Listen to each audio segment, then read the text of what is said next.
দেখুন ভাই, দর্শক ভাই, এই যে একটা রমজান মাস আছে, এই রমজান মাস কেউ কি ঘুরে আবার পাবো? সবাই পাবো না।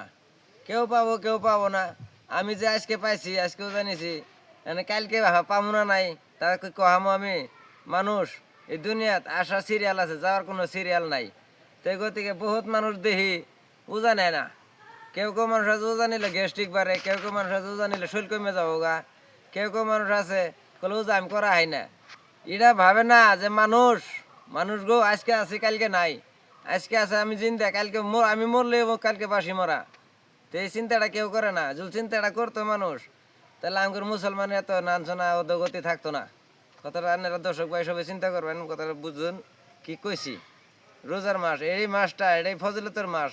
আইনের কইছে এই মাস তুমি যত গুনাহ করছো, গুনাহ তোমার এই মাস ধুয়ে নিয়ে যাবো, আল্লাহ সাফ করে দেবো। তুমি যদি রোজা রাখো, তারাবি নামাজ পড়ো, তোমার এই মাসে গুনাহ জোড়া মাস।